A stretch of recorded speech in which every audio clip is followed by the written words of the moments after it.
এখন আওয়ামী লীগের অবস্থাটা একটু মাঝে মাঝে ভাবলে আওয়ামী লীগের মতো একটি ঐতিহ্যবাহী দল কি করুণ পরিণতিটা হয়েছে। তাদের এখন বাংলাদেশের জনগণের কাছ থেকে কোনো সমর্থন তার নাই, ওই সার্টিফিকেটের কোনো তারা আর পাবে না তারা মনে করে। এখন আমেরিকায় কোন এক থিঙ্ক ট্যাঙ্ক ওইটা খুঁজে বের করতে হয়, ওই থিঙ্ক ট্যাঙ্কের সার্টিফিকেট এনে বাংলাদেশের মানুষকে দেখাতে হয় ভোট সুষ্ঠু হয়েছে, সবাই নাকি প্রশংসা করেছে, জনগণ নাকি ভোট দিয়েছে, কত পার্সেন্ট দিয়েছে, কতটি দল দিয়েছে, এইগুলো স্ট্যাটিস্টিক্স পাবলিকের কাছে দিতে হয়। কারণ পাবলিকের কোনো সার্টিফিকেট কিন্তু তারা আর পাবে না, এটা তারা বুঝে গেছে। যে জাতীয় পার্টিতে দেখা যাচ্ছে যে জেএম কাদের সাহেব যদি নির্বাচনে যান তাহলে তার প্রতিপক্ষ গ্রুপ যাচ্ছেন না, কিংবা উনি আবার নির্বাচনে না গেলে প্রতিপক্ষ গ্রুপ চলে যাচ্ছে। এইরকম যে পরিস্থিতি তৈরি করে রাখা হয়েছে, এইটাই হচ্ছে ওই যে বললাম যে আওয়ামী লীগ আসলে কী ধরনের রাজনীতি করে তার প্রমাণটা সে জাতীয় পার্টির মধ্যে নিজেকে দিচ্ছে আর কি। যে দল ভাগ করে রাখো, গোয়েন্দা সংস্থা দিয়ে চাপ দাও, তারপর ঢোকাও, তারপরে আবার বলবে যে দেখো আমাদের নৌকা না পেলে কয়টা সিট পেত। জুনায়েদ সাকি, আমরা যেটি নিয়ে কথা বলছিলাম যে প্রত্যক্ষ পরোক্ষ চাপের কথা বলেছেন জিএম কাদের সাহেব, আপনি বলছেন যে নিয়ন্ত্রণ প্রতিষ্ঠা করেছে, সব কিছুই কি আসলে সিস্টেমেটিক বা নিয়ন্ত্রণবাদের মধ্য দিয়ে চলছে কি না? দেখুন, জাতীয় পার্টির যিনি চেয়ারম্যান, উনি অবশ্য তাকে চেয়ারম্যান মানছেন না, জিএম কাদের সাহেব বলেছেন যে তিনটি দেশের তো সরাসরি সমর্থন ছিল এই সরকারের নির্বাচনের ক্ষেত্রে, তথাকথিত নির্বাচন, এই একতরফা ডামি আমরাই নির্বাচন, এইসবের মধ্যে। আবার আমরা দেখেছি যে কিভাবে গোয়েন্দা সংস্থা তাদের অফিস ঘিরে রেখেছিল যখন তাদের বৈঠক চলছিল মনোনয়ন প্রত্যাহারের আগের দিন এবং ওই দিন। তো এগুলো তো আছেই, দেশি বিদেশি চাপ রয়েছে। এখন এটা পরিস্থিতিটা এরকম যে জাতীয় পার্টিতে দেখা যাচ্ছে যে জেএম কাদের সাহেব যদি নির্বাচনে যান তাহলে তার প্রতিপক্ষ গ্রুপ যাচ্ছেন না, কিংবা উনি আবার নির্বাচনে না গেলে প্রতিপক্ষ গ্রুপ চলে যাচ্ছে। এইরকম যে পরিস্থিতি তৈরি করে রাখা হয়েছে, এইটাই হচ্ছে ওই যে বললাম যে আওয়ামী লীগ আসলে কী ধরনের রাজনীতি করে তার প্রমাণটা সে জাতীয় পার্টির মধ্যে নিজেকে দিচ্ছে আর কি। যে দল ভাগ করে রাখো, গোয়েন্দা সংস্থা দিয়ে চাপ দাও, তারপর ঢোকাও, তারপরে আবার বলবে যে দেখো আমাদের নৌকা না পেলে কয়টা সিট পেত। এই হচ্ছে পলিটিক্সের মানে জায়গা আর কি।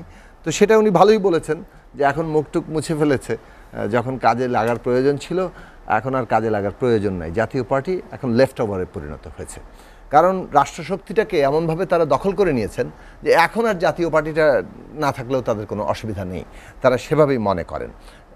তাদের যে বিদেশি প্রভুরা আছে সেই প্রভুদের সহায়তা তারা পেয়ে গেছেন, সুতরাং তারা মনে করছেন যে জনগণকে এইভাবেই দাবিয়ে রাখা সম্ভব।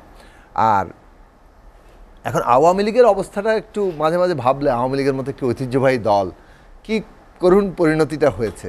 তাদের এখন বাংলাদেশের জনগণের কাছ থেকে কোনো সমর্থন তার নাই, ওই সার্টিফিকেটের কোনো তারা আর পাবে না তারা মনে করে। এখন আমেরিকায় কোন এক থিঙ্ক ট্যাঙ্ক ওইটা খুঁজে বের করতে হয়, ওই থিঙ্ক ট্যাঙ্কের সার্টিফিকেট এনে বাংলাদেশের মানুষকে দেখাতে হয় ভোট সুষ্ঠু হয়েছে, সবাই নাকি প্রশংসা করেছে, জনগণ নাকি ভোট দিয়েছে, কত পার্সেন্ট দিয়েছে, কতটি দল দিয়েছে, এইগুলো স্ট্যাটিস্টিক্স পাবলিকের কাছে দিতে হয়। কারণ পাবলিকের কোনো সার্টিফিকেট কিন্তু তারা আর পাবে না, এটা তারা বুঝে গেছে। তাহলে পাবলিককে টেলিভিশনের মাধ্যমে আমেরিকার কোনো এক থিঙ্ক ট্যাঙ্ক, যে আমেরিকাকে উঠতে বসতে গালি দেওয়া হচ্ছে, সেই আমেরিকার থিঙ্ক ট্যাঙ্ক এনে আবার জাস্টিফাই করতেছে। এইটাই বেশ আশ্চর্যজনক, ভয়ঙ্কর, মানে যাকে বলে স্ববিরোধিতা এবং দেউলিয়াত্ব রাজনৈতিক দিক থেকে। তো এই জিনিসগুলো আমরা দেখি। এমনকি এখন পাকিস্তানের পাকিস্তানের নাম নেয়, পাকিস্তান যার বিরুদ্ধে লড়াই করে আমরা স্বাধীনতা অর্জন করেছি, এখন পাকিস্তানের প্রধানমন্ত্রী কি বলেছেন, উন্নতির তাদের সার্টিফিকেট দিয়েছেন, সেইটার ব্যাপারে তারা আমাদের দেশে এসে বাংলাদেশের জনগণকে বোঝায় যে আমাদের এখানে খুব উন্নতি হয়েছে। তো আমরা এই বিষয়গুলো জানি, কখন কাকে মানে পাকিস্তানের নাম নিলে একসময় তারা বলবে যেটা অজু করতে হবে পুরোপুরি, আর যখন তাদের নিজেদের প্রয়োজনে পড়বে তখন তারা পাকিস্তানের নাম ব্যবহার করবে, আমেরিকার নাম ব্যবহার করবে, অনেক কিছু নাম ব্যবহার করবে। আমরা বাংলাদেশের জনগণের রাজনীতি করতে চাই, বাংলাদেশের জনগণই বাংলাদেশের কি বলবো যে এইটার নীতি নির্ধারক, তার ক্ষমতার সমস্ত উৎস। সুতরাং জনগণ যে ভোট দেয়নি, জনগণ যে মনে করে যে এই রাষ্ট্রটা এমনভাবে দখলীকৃত হয়েছে এবং এমনভাবে একটা গোষ্ঠী এটার উপরে কর্তৃত্ব কায়েম করেছে যে তার পক্ষে আর ভোটটা আয়োজন করাই সম্ভব না। যেমন ধরেন ভারতেও কিন্তু একটা, আমরা যদি পার্শ্ববর্তী দেশে দেখি, ভারতেও কিন্তু এখন ভারতকে একটা কর্তৃত্ববাদী স্বৈরাচারী ডিক্টেটরশিপ, হ্যাঁ, এখন একত্রের দিকে চলে যাচ্ছে নাকি এখানে গণতন্ত্র থাকবে, এ নিয়ে ভারতে এখন নানান তর্ক চলছে এবং নানান ধরনের স্বৈরাচারী এখন একত্ববাদী তৎপরতা চলছে, কিন্তু এখনও স্টিল ভোটটা আছে বলে মানুষ ওই স্পেসে লড়াইটা করার জায়গাটা পাচ্ছে। আমাদের এখানে কিন্তু এইসব কোনো তর্ক ব্যাপার নেই, ভোটটা সব উঠিয়ে দিয়ে আগেভাগে পুরোটা দখল করে ফেলা হয়েছে। মানে খেলার মাঠ আগেই আমার দখলে, প্রতিপক্ষ সব হাত পা বেঁধে জেলখানায়, এখানে খেলা টেলাদের কোনো দরকার নাই। আমার টার্মসে খেলো, ওই যে জাতীয় পার্টির মতো টার্মসে খেলার জন্য রাজি হলে তাহলে আমরা ভোট আছে, গণতন্ত্র আছে, 2-4টা সিট দিব, অসুবিধা কি, পার্লামেন্টে আসো কথা বলো। তো নানান রকম লোক পার্লামেন্টে আসবে এবং ওর বিরুদ্ধে কিছু গালাগালি করবে, অমুক দুর্নীতি করছে, তমুক এই করছে, তারপরে মনে হবে টেলিভিশনে বাহ কি চমৎকার তর্ক হচ্ছে। এইদিকে মানুষের আসল কাজটাই নেয়, কিন্তু ভোট দেওয়ার ক্ষমতাটা নেয়। এখন আওয়ামী লীগ এটা বুঝতে অক্ষম যে রাজনৈতিক দল হিসেবে আওয়ামী লীগ তাদের যে ঐতিহ্য এবং তার যে গঠনের ভিত্তি, তার যে শক্তির উৎস, সেটা হচ্ছে জনগণ। সেই জনগণের ভোটাধিকার কেড়ে নিয়ে তারা যে ভাবছেন আপাতত এই আমলা প্রশাসন এবং মানে রাষ্ট্রশক্তি তার দমন পীড়ন এটার উপর দিয়ে দীর্ঘস্থায়ী ক্ষমতা টিকিয়ে রাখবেন, এটা তারা নিজেদের ইতিহাস এবং রাজনীতির ইতিহাসের একটা বিপরীত অবস্থান গ্রহণ করেছেন। তার সব কিছুকে ভুল প্রমাণিত করে তারা মনে করছেন ক্ষমতাটা এভাবে টিকিয়ে থাকবেন। ক্ষমতাটা এভাবে টিকে থাকবে না এবং রাজনৈতিক দল হিসেবে তাদেরকে ভয়ঙ্কর একটা পরিণতির দিকে নিয়ে যাবে। আমরা বাংলাদেশের জনগণ, আমরা মনে করি যে জনগণ ভোটাধিকারের জন্য লড়ছে, গণতান্ত্রিক ব্যবস্থার জন্য লড়ছে। অন্য প্রসঙ্গে কথা বলতে চাই, সেটি হচ্ছে যে আপনি জানেন যে জিএম কাদের সাহেব আরেকটি কথা বলেছেন যে আন্দোলন করে আসলে সরকারের পতন ঘটানো যাবে না বা কোনো সুফল আসবে না। একই কথা বিএনপির মঈন খান সাহেবও ইঙ্গিত করেছেন পরশুদিন। আপনার কি মনে হয় যে আন্দোলন করে যদি সরকারের পতন না হয়, নির্বাচন বর্জন করছেন আপনারা, তাহলে সমাধানটা কোন দিকে বা কিভাবে? না দেখুন, নির্বাচন বর্জন তো একটা বর্জন, অংশগ্রহণ এগুলো তো একটা নির্দিষ্ট সময়ে নির্দিষ্ট কৌশলের ব্যাপার। 18 সালের নির্বাচনে আমরা অংশ নিয়েছি, 24 সালের নির্বাচন বর্জন করেছি, পরবর্তী নির্বাচনে কি কৌশল হবে না হবে সেটা তো একটা কৌশলের প্রশ্ন। কিন্তু আন্দোলনের উপরেই আমরা ভর করতে চাই, কারণ বাংলাদেশের রাষ্ট্র ব্যবস্থাটাকে গণতান্ত্রিক করার প্রশ্নটা হচ্ছে এইটা কি এই স্বৈরাচারী ফ্যাসিবাদী জায়গায় থাকবে? এটা কি কেবলমাত্র লুটপাটকারীদের একটা জায়গা হবে?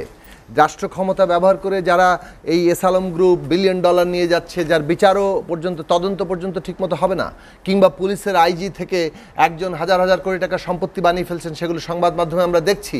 তার মানে এগুলো তো সব হচ্ছে লক্ষণ, মানে উনি তো একা না, এরকম কত শত সরকারি কর্মকর্তারা তারা এই ধরনের হাজার কোটি টাকা বানিয়েছেন বলেই তো এই সরকারকে এরা ক্ষমতায় টিকিয়ে রাখতে সাহায্য করেছে। কাজেই এই যে লুটেরা গ্রুপরা $1 বিলিয়ন পাচার করে দিচ্ছে, সরকারি কর্মকর্তারা হাজার কোটি টাকার সম্পত্তির মালিক হচ্ছে।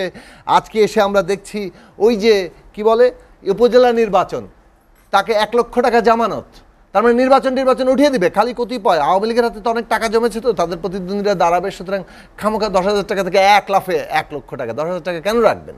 তো এইগুলো আপনি সিমটমগুলো বুঝতে হবে যে বাংলাদেশের রাজনীতিটাকে তারা এই জায়গায় নিয়ে এসছেন। আর বাকিটা কি? জাতীয় পার্টি। তারপরে জাতীয় পার্টির উদাহরণের বাইরের উদাহরণ কি? কল্যাণ পার্টি, যাকে নিয়ে এসে ইলেকশন করাও, তারপরে এমপি, সেটার কি পরিণতি আমরা সংবাদপত্রে দেখেছি। সিনিয়র মানুষ, মুক্তিযোদ্ধা, তাদের কি ধরনের একটা পরিণতি রাজনীতির ক্ষেত্রে ঘটিয়ে ফেলা হয়, এবং তারাও সেটাতে নানা কারণেই হয়তো সেই মানে কি বলা যায় যে চাপের কাছে নতি স্বীকার করেন। তারপরে আমরা দেখলাম কি ব্যারিস্টার শাহজাহান ওমর, একজন জীবিত বীরুত্তম, মানে কি বলে যে দুজনই বীর মুক্তিযোদ্ধা, একজন বীর প্রতীক, একজন বীর উত্তম। তো একজন তিনি, তাকে কি হলো, তার বিরুদ্ধে সব বিরোধী দলের নেতাদের নামে যা মামলা, তার বিরুদ্ধে সেই মামলা আছে। আওয়ামী লীগে যোগদান করলো, তারপরে নৌকা নিয়ে উনি প্রার্থী হয়ে গেলেন। এটাকে উনি বললেন যে তার হেডাম আছে বলেই এটা তিনি করতে পেরেছেন। এখন রাজনীতিতে উনি যে আমাকে বললেন যে আমরা বিএনপির সাথে একটা এমপি হওয়ার জন্য করছি, তা আমাদের সামনে তো অন্যরা কল্যাণ পার্টি এবং ব্যারিস্টার শাহজাহান ওমরকে অনেক রকম উদাহরণই রেখেছেন, এবং কোথায় কোন দলের পিছনে কাজে ওনাদের কত লোকরা ঘোরাঘুরি করেছে আমরা জানি সেটা। কাজেই আমরা দেখেছি যে কোনটা আসলে মানুষ গ্রহণ করে আর কোনটা গ্রহণ করে না, এটা তার রাজনীতির উপর নির্ভর করে। ওনারা এখন অমুক দলের সাথে আমরা গিয়ে একটা এমপি হতে চাচ্ছি, এইগুলো প্রচারণা ওনারা করতেই পারেন, কারণ ওনারা এইভাবেই রাজনীতিটাকে দেখেন, যে নিজেকে যেভাবে দেখে সে অন্যের জন্য সেটাই প্রস্তাব করবে। আমরা প্রস্তাব করি বাংলাদেশে যে একটা রাজনৈতিক গণতান্ত্রিক প্রক্রিয়া তৈরি হোক, যে গণতান্ত্রিক রাজনৈতিক প্রক্রিয়াতে আমরা জনগণের কাছে যাব এবং জনগণকে জয় করে আমরা নির্বাচনের মধ্যে দিয়ে ক্ষমতায় আসবো। বাংলাদেশে একটা নতুন রাজনৈতিক দল জনগণের উপর ভর করে ভোট নিয়ে ক্ষমতায় আসার যে রাজনৈতিক প্রক্রিয়া, এইটাকে পুরোপুরি ধ্বংস করে দিয়ে দখল করে এইরকম সাজানোমর কল্যাণ পার্টি, জাতীয় পার্টি, আর অন্যদিকে হচ্ছে আমলা কামলা সবাই হাজার হাজার কোটি টাকার মালিক হবে, রাজনৈতিক ক্ষমতার পোষ্য লোকেরা, ব্যবসায়ীরা বিলিয়ন ডলার পাচার করবে, বাংলাদেশের ব্যাংকগুলো ফোকলা হয়ে যাবে, সাধারণ মানুষের ঘাড়ে দ্রব্যমূল্যের এই বিপুল চাপ পড়বে। এটাই বাংলাদেশ ওনারা পরিণত করেছেন। এখানে জনগণের ওনারা কোনো সমর্থন পান না, এই কারণে এই বিদেশিদের সার্টিফিকেট দরকার হয়। জুনায়েদ সাকি, আপনাকে অসংখ্য ধন্যবাদ। বাংলাদেশের মানুষ এটা গ্রহণ করবে না, সময় নেই, বাংলাদেশের মানুষ এর বিরুদ্ধে আলোচনা লড়াই করে শেষ করব। গণতন্ত্র প্রতিষ্ঠা করবে। অপু সেই উকিল। কৌশল কি হবে সামনের দিনে দেখবেন। দেখেন, ওয়ালটন ফ্রিজ কিনে অনেকের মতো আপনিও হয়ে যেতে পারেন মিলেনিয়াল। সেরা পণ্যের সেরা অফার।